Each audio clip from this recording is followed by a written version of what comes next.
नमस्कार, मैं मनभूषण कुमार आप सबको मैं अपने YouTube चैनल पर स्वागत करता हूँ।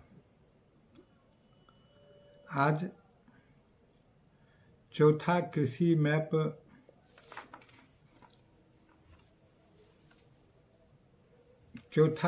रोड मैप पर कल चर्चा हुई थी,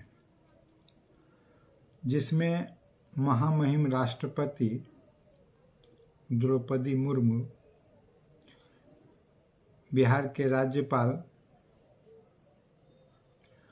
और सूबे बिहार के मुख्यमंत्री ने भाग लिया था। कल और आज दोनों ही दिन एक प्रकार से कहा जाए तो नीतीश कुमार का दिन था। कल और आज, चूंकि कल कार्यक्रम हुई थी और आज जो कार्यक्रम था वह था मोतिहारी में दीक्षांत समारोह था केंद्रीय विश्वविद्यालय का। तो इस प्रकार से, और कल पटना में कार्यक्रम हुआ था। दोनों ही जगह ऐसा लगा कि नीतीश कुमार सब पर भारी थे। दूसरे शब्द में कहे तो एक बिहारी सब पर भारी। कैसे? तो उसकी चर्चा हम करें तो आप पंडित अटल बिहारी वाजपेयी ने जब नीतीश कुमार को राजनीति में धीरे धीरे बढ़ाया था और उसने यह तय किया था कि लालू प्रसाद यादव का अगर बिहार में कोई काट हो सकता है तो वो नीतीश कुमार होगा, क्योंकि ये पिछड़ी जाति से आते थे और पिछड़ी की काट को पिछड़ी बनाने के लिए पंडित अटल बिहारी वाजपेयी ने नीतीश कुमार को बढ़ाया था। इसलिए नीतीश कुमार श्रद्धेय अटल जी, श्रद्धेय अटल जी, श्रद्धेय अटल जी कहते रहते हैं। और किस प्रकार बढ़ाया था? इनका मात्र 34 सदस्य बिहार विधानसभा में था और भाजपा का कहीं दोगुना था। तो वैसी स्थिति में भाजपा ने इनको मुख्यमंत्री बनाया। 2000 की बात मैं कर रहा हूं। तो परिणाम यह हुआ कि बहुमत पूरा नहीं हो सका और इनको एक सप्ताह के भीतर, अगर तारीख मैं ठीक कर रहा हूं तो 3 मार्च से 10 मार्च तक ये मुख्यमंत्री रहे थे। और जिसको ये परम मित्र कहते हैं सुशील कुमार मोदी, उसको संसदीय कार्य मंत्री के रूप में उस समय शपथ दिलाया गया था। भाजपा से सुशील मोदी और उधर से नीतीश कुमार लिया था, लेकिन बहुमत के अभाव में एक सप्ताह में इनको इस पद से परित्याग देना पड़ा था। लेकिन इन जनमानस में, कुर्मी समाज में, या इनसे जुड़े जो पंचफोरना समाज जिनको कहा जाता है बिहार में, या उस समय कुर्मी, कोयरी, धानुक, ये सब जो समाज है जो एक समाज से जुड़ा हुआ था, उसके समझ में यह बात आ रहा था कि हमको जो है वो पद से हटाया गया है। इसका मलाल इस समाज के भीतर बहुत जोर से आया। हालांकि नीतीश कुमार का काट के लिए लालू प्रसाद यादव ने एक महिला को नीतीश कुमार के बिरादरी से राज्यसभा में भेजा, लेकिन इनके समाज के लोगों में यह बात घर कर गया था कि हमको जो सम्मान मिलना चाहिए वो नहीं मिल रहा है। दूसरा, इनके जो एलाइज थे समाज में, उनके मन में यह भी बात घर कर गई थी कि अगर लालू प्रसाद यादव मुख्यमंत्री हो सकता है तो हमारे समाज से लोग क्यों नहीं मुख्यमंत्री हो सकते हैं, जबकि नीतीश जो है ज्यादा पढ़ा लिखा है, इंजीनियर है, भारत सरकार में मंत्री भी रहा है वाजपेयी जी के नेतृत्व में, तो यह क्यों नहीं हमारा नेतृत्व पिछड़ा का कर सकता है। और इस प्रकार बड़ी चालाकी से भाजपा ने पिछड़ा में फूट डालने का काम किया था। और पंडित अटल बिहारी वाजपेयी ने नारा दिया था कि नया बिहार है और नीतीश कुमार है, नया बिहार है और नीतीश कुमार है। इस प्रकार से इनका रथ चला था। अब देखिए, नीतीश जी आपका जवाब नहीं है। आप नीतीश कुमार की आलोचना कर सकते हैं, उसके काम की भी आलोचना कर सकते हैं, उसके कार्यशैली की आलोचना कर सकते हैं, उससे आप घृणा भी कर सकते हैं, उसको आप राजनीति में अवसरवाद की प्रकाष्ठा भी कह सकते हैं, उसको आप राजनीति में दल बदल का प्रतीक भी कह सकते हैं, उसको आप सत्ता में बार बार बदलने के लिए पलटू राम भी कह सकते हैं, उसको आप सत्ता में बने रहने के लिए अपने प्रिय साथी को बलिदान दाता भी कह सकते हैं। सब कुछ कहने के बाद नीतीश कुमार की प्रशंसा भी करते हैं। उसी प्रकार लेकिन वर्तमान समय में नीतीश कुमार को कोई भी अनदेखा नहीं कर सकता है, चाहे वो एनडीए के साथ रहे या महागठबंधन के साथ रहे। बिहार में नीतीश कुमार दोनों घटकों को अपने ढंग से, अपने मूल्य पर, अपने सिद्धांत पर, अपने नीति पर राजनीति सिखाने का काम किया है कि किस कदर घटक या गठबंधन बदलते ही भाषा पार्टियां बिना विलंब किए बदल लेते हैं। सब लोग देखते रहते हैं, तुरंत जब अभी तक शिकायत होता है और जब घटक बदलता है तो हर दल की भाषा अपने पार्टी लाइन पर काम करने लगता है। बिहार की राजनीति में सभी गिरगिट से भी तेजी से रंग बदलने में महारत हासिल कर लिया है। यह नीतीश कुमार की राजनीतिक शैली की देन है, जो पल भर में गाली और पल भर में थाली परोसती है। मौका देखकर, साथ रहकर भी भोजन का निमंत्रण देकर थाली छीन लेती है। फिर भी गठबंधन चलता रहता है, जो गठबंधन धर्म की परिभाषा को नए परिस्थिति में परिभाषित करती है। यह नीतीश कुमार का कद है, यह नीतीश कुमार का राजनीतिक दम्भ है, यह नीतीश कुमार की राजनीतिक कार्यशैली है, जिसको सभी लोग लोहा मानते हैं, क्या प्रदेश हो और क्या देश हो। अभी अभी कल नीतीश कुमार जब संबोधित कर रहे थे चौथी कृषि रोड मैप में, उन्होंने राष्ट्रपति के लिए जो शब्द कहा और फिर राज्यपाल के लिए जो शब्द कहा, वह कोई भारत में दूसरा मुख्यमंत्री हिम्मत नहीं कर सकता है कहने का। नीतीश कुमार ने साफ साफ दो टूक में भरे महफिल में राष्ट्रपति को याद दिलाया कि जब हम केंद्र में श्रद्धेय अटल जी के सरकार में काबीना मंत्री थे तो आप एक विधायक के रूप में हमारे पास आया करती थी,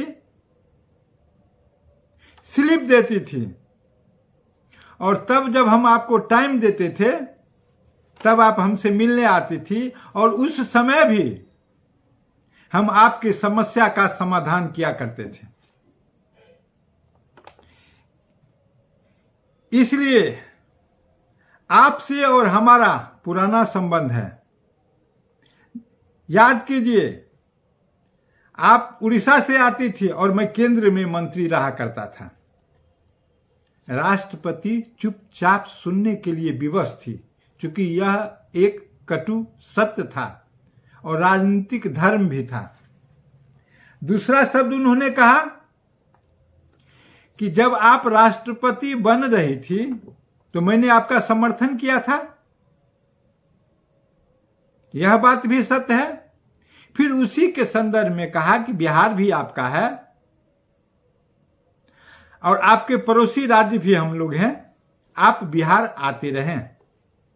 और साथ ही साथ राज्यपाल को भी कहा, नसीहत दे डाला कि यह बात अलग है कि आप केंद्र के द्वारा नियुक्त किए जाते हैं। मैं तो सबों का सम्मान करता हूं, और फिर आप घूमते भी रहते हैं, और घूम घूम के आप देखें यह कृषि रोड मैप जो चौथा चल रहा है, इसका विकास कैसे हो, उत्थान कैसे हो। और उतना ही नहीं, आप पदाधिकारियों को भी निर्देश दें कि कैसे भला हो सकता है। यह इशारा था राज्यपाल के लिए, क्योंकि राज्यपाल ने अपने सीमा और मर्यादा को खंडित करके मुजफ्फरपुर से एसपी को बुलाया था। यूनिवर्सिटी विवाद में राज्यपाल बहुत रुचि ले रहे थे, लेकिन नीतीश ने भी अपने पदाधिकारियों को हिदायत दे रखा है कि मेरे इशारा के बगैर कोई पत्ता नहीं डोलेगा, और इसको राज्यपाल समझ रखे हैं। बहुत प्रयास किए, और उनके मुकाबले के पाठक को नीतीश ने खड़ा कर रखा है। अपने चुप और उनके प्रवक्ता बोलते रहते। यह नीतीश कुमार की हैसियत है कि भरी सभा में राष्ट्रपति को और राज्यपाल को भी सीधा सीधा संवाद के जरिए इतना साहस के साथ दो टुक बात कहने की हिम्मत रखते हैं। ये तो रही कल की बात, और आज तो नीतीश कुमार ने बिल्कुल पासा ही बदल दिया। मोतिहारी में कार्यक्रम हो रहे थे और महफिल भी लूट लिया नीतीश कुमार ने मोतिहारी के कार्यक्रम का। केंद्रीय विश्वविद्यालय बापू धाम में कार्यक्रम था। महात्मा गांधी का जो केंद्रीय विश्वविद्यालय के नाम से मोतिहारी में है, उसमें दीक्षांत समारोह हो रहे थे। नीतीश कुमार ने साफ साफ कहा कि मैं तो अपने अधिकारियों को कह रखा हूं 135 एकड़ जमीन अभी तक हैंड ओवर किए जा चुके हैं, लेकिन इस यूनिवर्सिटी को 300 एकड़ जमीन चाहिए। मैंने कह रखा है कि 3 दिन में इसको उपलब्ध करा दिया जाए। और केंद्र सरकार को से मेरा निवेदन होगा, और आप लोग भी जाके कहिएगा कि भवन बनाने का कार्य अविलंब आरंभ कर दें।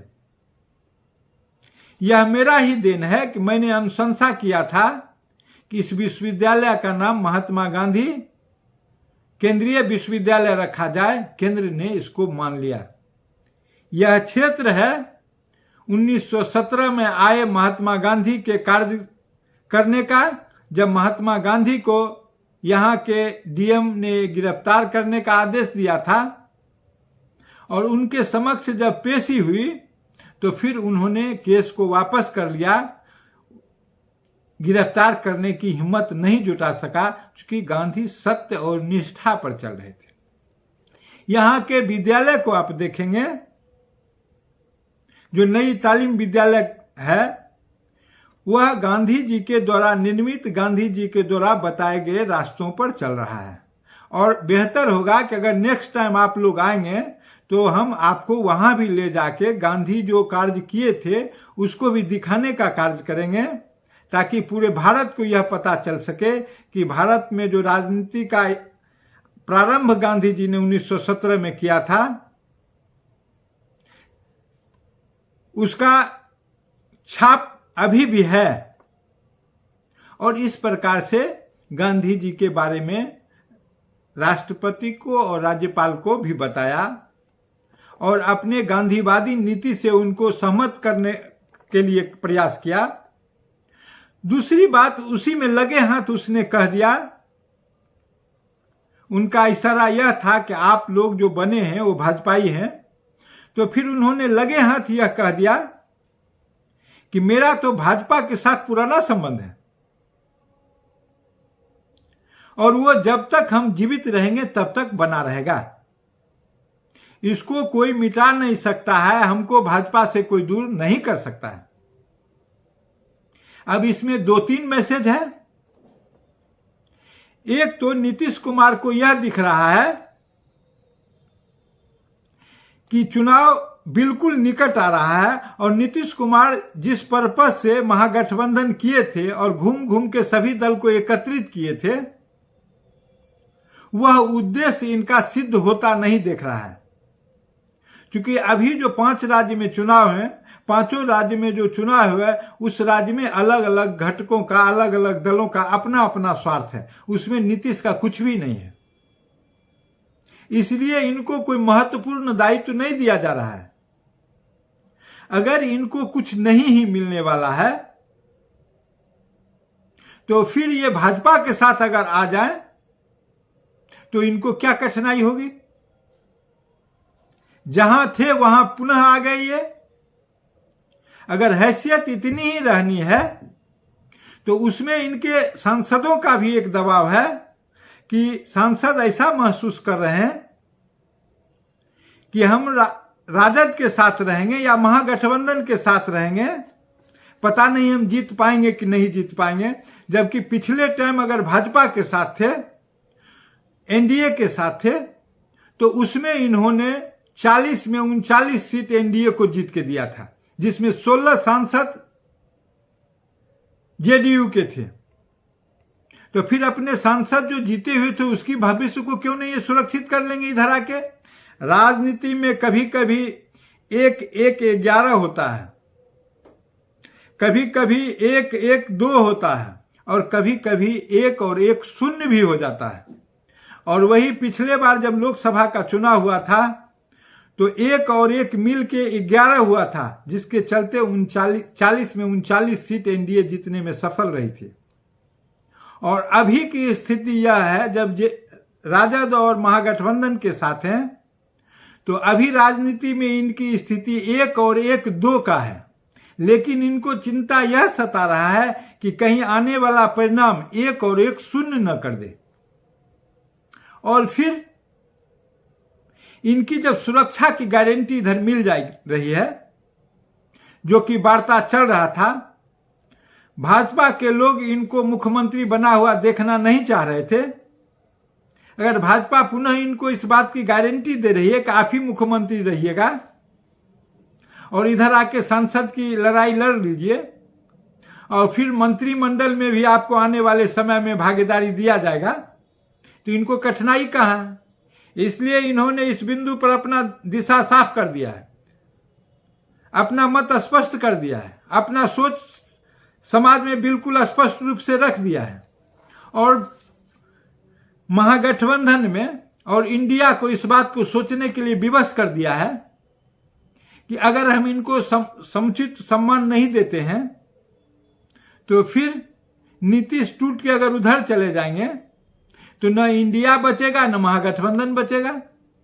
फिर नीतीश की बोलबाला, नीतीश के साथ नरेंद्र मोदी की बोलबाला होगी, डंके की चोट पर विजय होगी।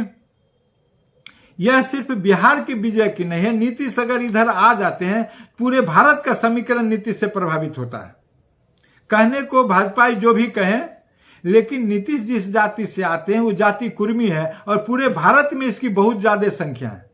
चाहे उत्तर प्रदेश हो, चाहे गुजरात हो, चाहे वो महाराष्ट्र हो, चाहे वो आंध्र प्रदेश हो, चाहे वो झारखंड हो, चाहे वो तेलंगाना हो, सभी जगह जो ये कुर्मी समाज है इनका वर्चस्व है। और इस प्रकार से नीतीश जब इधर आते हैं तो वह समझ तो वोट भी इधर आता है। इसलिए नीतीश एक संदेश दे दिए हैं, एक तरफ तो महागठबंधन को संदेश दिए हैं और एक तरफ अपना सॉफ्ट कॉर्नर भाजपा की तरफ विचार देकर भाजपा को भी संदेश दे दिए हैं कि हम बिल्कुल तैयार हैं आपके साथ मिलने के लिए, आप अपनी तैयारी आरंभ कर दीजिए। अब भाजपा के शीर्ष नेताओं को तय करना है कि नीतीश का आगमन कब ये करेंगे, नीतीश के स्वागत के लिए जो पलक बावरे किए हुए कब फूलमाला लेके स्वागत के लिए आएंगे। इस प्रकार से फिर से एक बिछड़े हुए लोगों का मिलन हो जाएगा और दूसरे ढंग से कहे तो सुबह का भटका हुआ शाम फिर अपने गठबंधन में आ जाएगा, तो कोई अतिशयोक्ति नहीं होगी। अगर यह वीडियो पसंद आया हो तो सब्सक्राइब करें और बेल आइकन दबाने का काम करें।